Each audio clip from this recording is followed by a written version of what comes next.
Hello and welcome to another episode of Dance Teachers Academy. I am your host, Jose on the mic, and with me as always is the lovely, amazing dancer, Amay. How are you doing? Wonderful. We are still having fun at the Emerald Ball 30th anniversary. Wayne and Donna Ng have been doing a fabulous job. This place is absolutely electric. We are happy to have with us, freshly arrived as it were, Victor and Anastasia. Amazing couple. How you two kids doing? Tired, I imagine? So far, so good. So far, so good, yeah. The reason we say tired is because you flew from Hong Kong. Japan. Yep. We've been traveling for the past few days, past about 10 days. I think we've been in 6 cities. In the last 10 days. In the last 10 days, not including our home. That doesn't count. We didn't count that, but about 6 cities. So. And then you just taught at the Dance Congress yes, here. It was very fantastic. enjoyable. Very enjoyable. The people here are fantastic. That's quite a group you had in there. I had to pop my head in just at the last moment. Man. Yeah, it was great. I mean, there was a lot of people, a lot of dancers, a lot of interest, a lot of enthusiasm. So a lot of really questions. Good. A lot of questions, which is great. We love questions. We love helping the students and helping people. So yeah, it was good. It was a lot of fun. Yeah. They must have felt really comfortable to ask questions because I think sometimes when there's an instructor and there's people see you dance and you are dance stars and we've seen you compete and fabulous. Yes, thank you. Really wonderful. And so I think you must have done something to make them feel comfortable. Otherwise, people would be like, I don't want to ask a question. I don't want to seem stupid. So how do you do that? We like to encourage it. Well, I think, The more questions, they ask, I think the more they learn and the more we're actually able to connect with them. Yeah. Because when they ask questions, it means that's what they have in their mind. So it's much easier to connect to the mind and much easier to get developed quicker rather than us just talking and give our information to them. Well, it helps that you two are approachable, so, that's the other thing. I like to start every lecture off with a joke. Just break the ice. Sure. Get them comfortable, get us comfortable, and I think when they, and I don't, practice jokes, I just, it's just natural. So, throw it out there. Yeah, I just throw it out there. Just a funny guy. And then they're laughing. He has a great sense of humor. It doesn't matter whether they're laughing at my joke or they're laughing at me. They're still laughing. So that's important. Sure. Like, that was stupid. No, we should not have come here. Yeah, we have to laugh now. It's Victor. So it's a good thing he can dance because his jokes are horrible. Exactly. But it does. It makes you more human, more approachable, and this is the the heart behind this podcast because you are on Dance Vision instructors, and I think it's really nice for people to get to know the teacher. Everyone likes to know a little bit. Absolutely, more. Yeah. Thank you for this opportunity. We feel very lucky, not just in our lives but also in our careers. We've been very, very lucky, and we've been very blessed, I think, to have the opportunity to pursue our passion and do what we love. And so I think that's important, not just for dancing but for anybody. Yes. You have to have passion for what you do. Oh, absolutely. And you have to love what you do, because if you love what you do, you're just going to do it better. Yeah. And you're going to enjoy it, and life just is so much better. So. It makes the practice that much better. It does. It goes much more smoothly and quickly. Yes. Absolutely. And to quote a baseball player, the more I practice, the luckier I get. Yeah, absolutely. No, you make your own luck, exactly. Yeah. Absolutely. Sure. Absolutely. Yeah. Well, so we had the opportunity to watch you compete. Thank you. Last year at Emerald Ball. And of course, it's not the first time I've seen you two dance and compete, but one thing that I really enjoy watching is how you master the floor in terms of floor craft. Yeah. And there's people that, in my opinion, they want to be around you because eyes are on you. Yeah. Yeah. And so it's almost like you have to. I didn't think of it that way. Oh, okay. Well, hey guys, come and hang out with me. But that's kind of how I'm viewing it. I really pay attention to all kinds of different things as an instructor and instructing my competitive students. I really feel it's important to be a gentleman and a lady on the dance floor, and that you can do your beautiful dancing and still not run into people or be aggressive or assertive about that. Absolutely. No, that's very important, especially on the floor. I think. The thing is, this is how I take it. We're all friends, and we're all after the same love, which is dancing. Mm-hmm. I think we all love dancing. We all love the beauty of dancing. And we're all friends on the floor, and so we try and, not run into each other and do our very best. Sometimes these things happen when of course. Sure. There, and, You got 30 couples on the floor. There's only so much room out there. Yeah, and especially it's not just the number of couples on the floor. It's the energy, and it's all that energy and energy when you dance and enthusiasm and adrenaline. That's all pumping in all of us. So yeah, it's so I'm always aware of everyone around. I'm always aware of the audience, the judges. You know, who likes me, who doesn't like me. So, oh yeah, you've been clapping last time. I'm gonna go hang out with you. So, That's in front of you. Yeah, it's part of it. You know, it's all of this is part of the competing. You know, before I don't know about Anastasia, but before for me it was a lot of competition. You know, in my mind it was competing, so always trying to outdo. Now, as things evolve, my career has evolved. For me, it's more about the beauty of dancing. And sharing that beauty and sharing my love for dancing with telling the story. Yeah, telling the story, but really sharing. I think that's very important. My feelings, sharing it, because I mean, I've been so blessed for me in my life, and not just in my life, but in dancing. And you know, I love dancing. I love the beauty it creates. I love the people. So I just want to share it, and just I want to inspire. Every time I dance, I always have this in my mind. You know, I want people to walk away feeling more inspired, having watched our performance, than when they came in.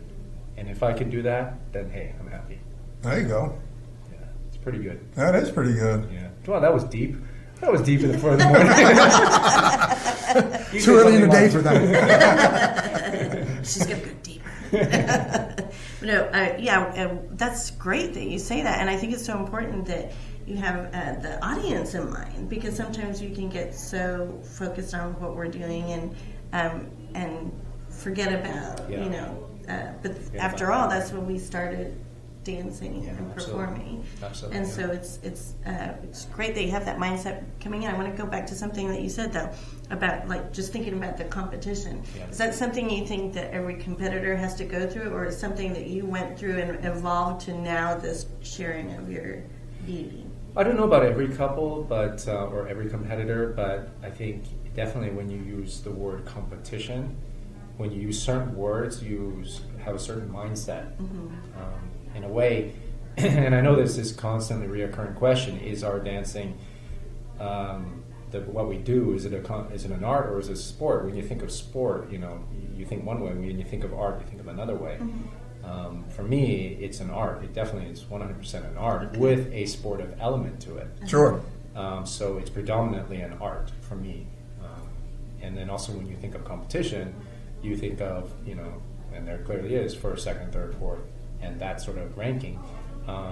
And before, when I was younger, it was always about getting first. It was always about beating somebody, beating a couple and getting better than, so that, and then it just, I don't know, somewhere along the way, it just became a little bit unhealthy thinking that way. Do other people think that way? I don't know. I haven't spoken to everyone yet, but I think now it's different, my mindset. I mean, I'm a little bit older, of course, than when I first started, and so things are different. I have more experiences. I see, we teach a lot of young professional couples, actually. We teach a lot of young pros, even a lot of the pros that we're competing against. At Emerald, we teach them. And we try and be, that's why I said we feel very blessed that they would want to learn from us. And, very generous, too. Give us the opportunity to pass on some of our experience, some of our knowledge, some of our thoughts. And I try and, we try and help them in a very positive way. Because I know sometimes when some teachers can be, when you teach, you can look at teaching through one of two ways. You can look at it through, in a way, destructive or constructive. You can say, this is wrong, this is wrong, this is wrong. You can't do this, you can't do this, you can't do that. When you walk away from that lesson, you ask yourself, well, so what can I do? And really what we should all be doing as teachers is saying, hey, you're so good at this. Let's encourage you to do more of that. Because focus on that? Yeah, because that can be your signature. You can create a signature, and who knows, you can create another twist of an artistic twist to the dancing that nobody can do. And then that becomes your signature. Your interpretation of it, yeah. Exactly. So, nice. We like looking at it that way, and we like helping our couples, and we like, just approaching the dance in that way. So. Look at Victor getting real deep here early in the I want to ask morning. Anastasia. That's not water there, by the way. That's not water. There's a little bit of something else in there. Hold on, let me have some. It's the vodka version. Water. On the rocks. On the rocks. Anastasia, tell me about one of your favorite instructors as you were developing in your dancing. I actually don't think I'll be able to single out someone. I think it's a combination of the different teachers, different people who, give me something. And sometimes it's not even dancing, sometimes it's just someone tells you a thought or gives you some idea, and that inspires you so much that all the knowledge which you had before, it just steps up to another level. So I don't think I'll be able to single out one person, maybe just this man. Because... Wow. Look at behind him. Who's here? Someone joined the room? Because of course, when you have instructors and teachers, they give you information and they try to help you and they try to make you feel dance better and feel better and look better. But I think together we experience so much, and I feel like I learned actually the most from Victor. In dancing and experiencing dancing on the floor, experiencing certain wins, certain failures, certain happiness, certain sad moments. And it's not just for dancing, I think it's in life, because whenever I feel that you develop your character, the dancing has effect from that. And that's what shows. If you're happy, your dancing is going to be happy. If you're really sad and you feel very depressed, you won't be able to produce what you would like to produce. So I think it's extremely important. And as Victor said, we like people. We like people very much, and we like to connect to people. And I think that love and connection to the fellow dancers, to our students when we're on the floor, it's a lot of fun. When we dance with them and we start turning around each other, and that energy just starts to bubbling up, and I think people can see it and feel it and connect to us. So that I don't think anyone would be able to teach me except him. And this is a really nice experience. There we go. So, Victor, you're the man. I guess I'm the deep man. Yeah, right. And I think the beauty of following too, because when you are really following, you get to experience something that is very hard to explain. I think if we can try to explain, I think it's wonderful. But I'm talking mostly to new female dancers, new followers, right? That because there's like, oh, but I like to lead, and just at first, even just talking about them, just wait. But then you have to provide energy. Following is very challenging, by the way, gentlemen, because we have to have this right balance of providing energy, not just get thrown around, and but waiting too. Sure. Actually, interesting thing. A few years ago, I think we actually took that point out of our dancing. The idea of leading and following. That lead and follow, we actually don't use it anymore. We don't use that. Yeah. Okay. When we dance, we more have a conversation inside. And let's say he can provide and tell me where to go, but I can go there how I want to go. And he can tell me when he would like to go, and I can go with him, but again, how I would like to go. So there is a conversation going on, and I can put my own energy on my own actions to this, and he will feel it, so he will respond to that. Or he will do something which I don't expect, I'm going to respond to that. So we feel like we're actually dancing together, in front of each other, with each other. And there is no this moment and there is one person who is leading, that one is following, because that what we felt is that a little bit limited as to what we would like to do. Interesting. When we're both dancing at the same time with the full actions which we want to do, expressing ourselves, that we feel like it actually comes out much more out of us, and we, funny enough, look more together. It looks more like he's leading and following when we do it that way. Very interesting. Yeah. Really? And now I'm going to have to go back and start looking at all your takes again. I'm like, wait a minute. The dynamics, when did that happen? When did that happen? The dynamics are very different because, when you look at particularly I think a ballroom couple, because there's this look of constantly together in body contact, we still must maintain our own individuality when we dance. So Anastasia must have the best ability to do what she is good at. I must provide that. I must allow her to do that. And the same for me. I must be able to do what I'm good at and be who I am. And I should support that. But then on top of that, there's a relationship in how we relate to each other. That is the interesting thing. That's where we no longer have that concept of lead and follow, but really interacting with each other. That sounds like so harmonious. It is. It is harmony, yeah. But at the same time, maintaining individuality. Mm-hmm. That's Very really important. that's very important, and in a way, it's a balance. There is a balance to that, and that's All right, why. kids, there you go. You got a free one here. That's a nice nugget. The next one's you got to charge you for the next one. Because do you think this is a challenge or a problem also with some, especially young pro-competitive couples that that in having the real strong idea of lead and follow, that puts a lot of ego in it? I think it actually limits, and what I see, there is a lot of tendency of actually trying to get a perfect fit and a perfect timing and a perfect lead and a perfect follow, and what it comes, the more it comes perfect, the smaller and less it becomes. And what we found is it's much better that we actually don't try to be in the harmony. We don't try to find a perfect fit. We don't try to do something, but what we're doing, we're actually dancing and we're meeting each other in the dancing, and that's what creates much more harmonious movement. We meet in the motion.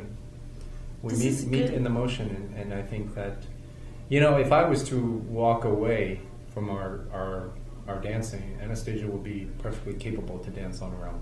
Everything. She would. And I'm capable of executing everything on my own. And, that's the great thing. She's so good, and, I'm still a work in progress. But It's pretty good. but when we get together, I think that's how it becomes more enhanced, and that's what we try and do. And I think when you go back to your question about some of the younger couples, I think it's how, in a way, you're encouraged in your dancing. So really, we're looking at who they're listening to, and who's encouraging them, and what it is that they're being told.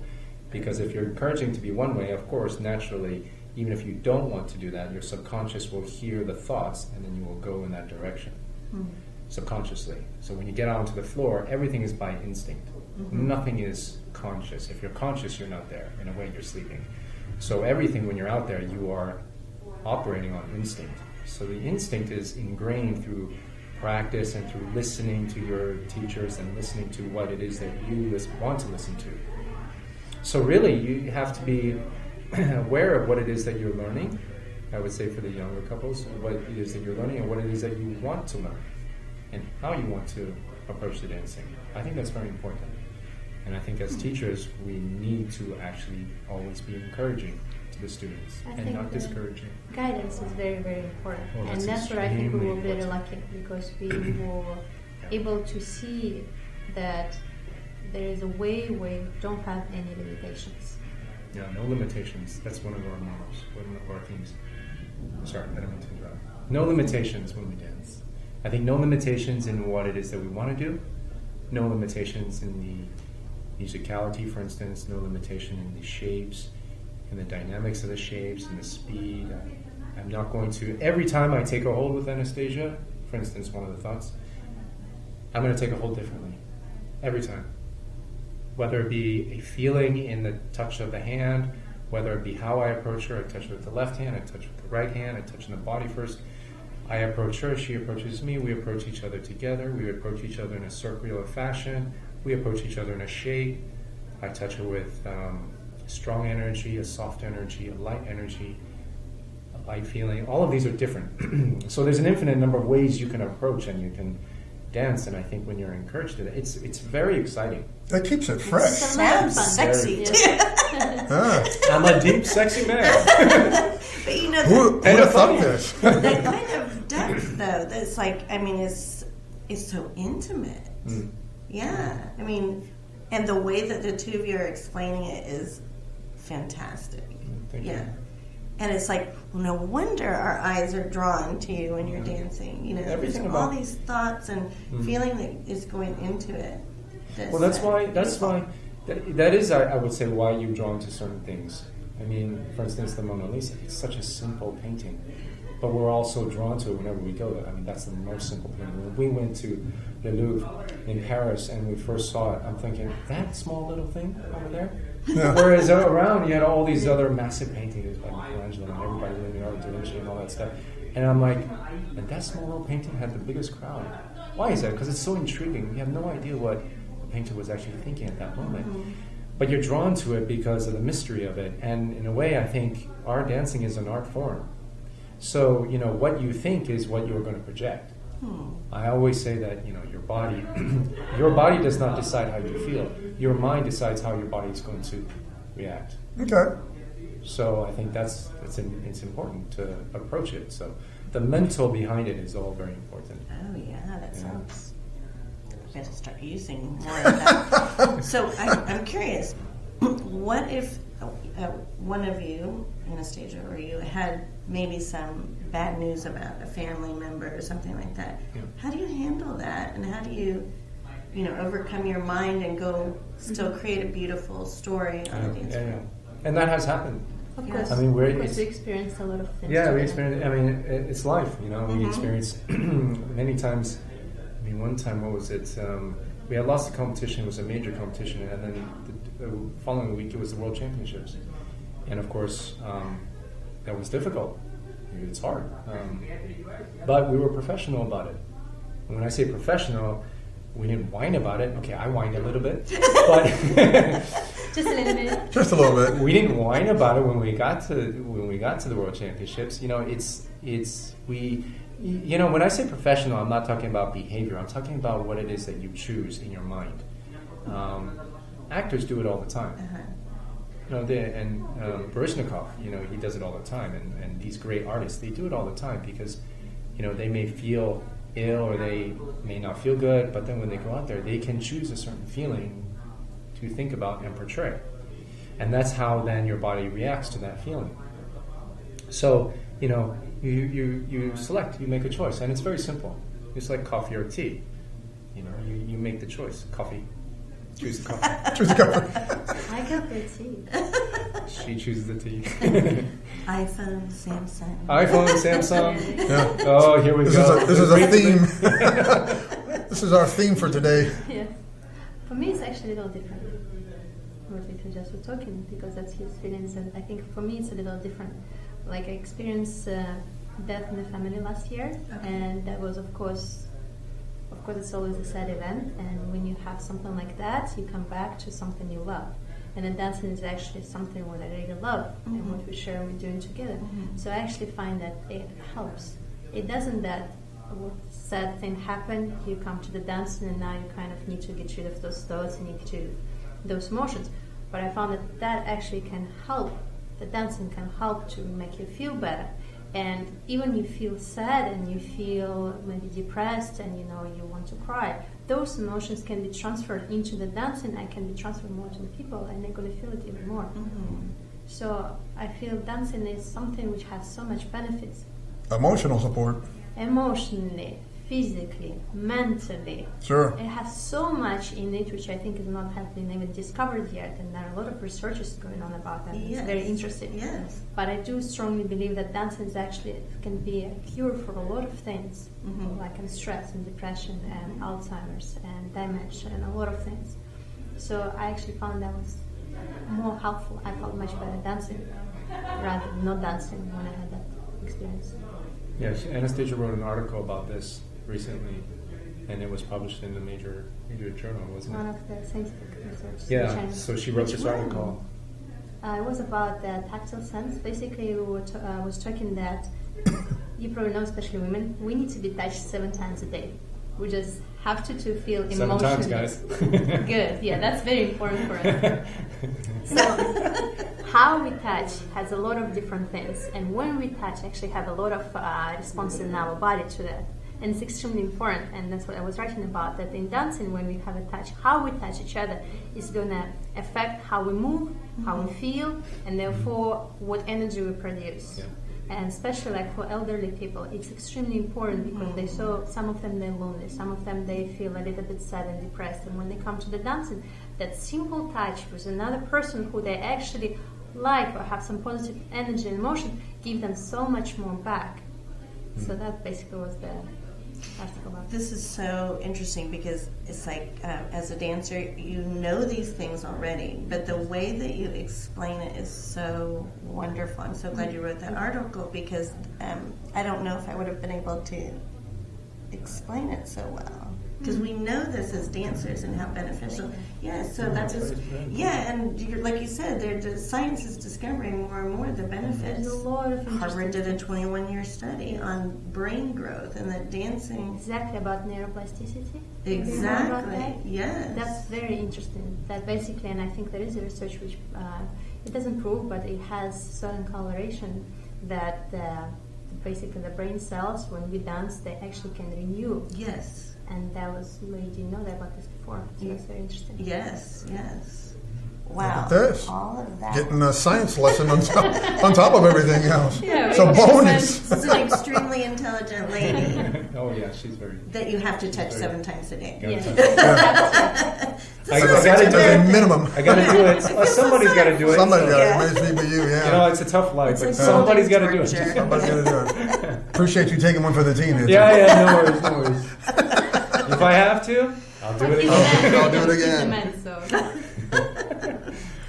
All right. Well, I'm not going to hold you kids up much longer here because I know you're tired from your journey. And when do you guys dancing next? Because I want to be down on the floor. Oh, this Saturday. Oh, We're gonna be Saturday? dancing. Saturdays are the Open Professional Ball. Oh, right on. So I'll definitely be there. Yeah. All right. Well, Victor, Anastasia, thank you for taking your you time. so Thank much. you. This has been really, really Yes, good. we will. Outstanding, We will, definitely. outstanding. Thank you, guys. Crush it out there, kids. The lovely Amay, Jose, thank you so much. thank you very much. Folks, this has been another episode of Dance Teachers Academy. Thank you for watching.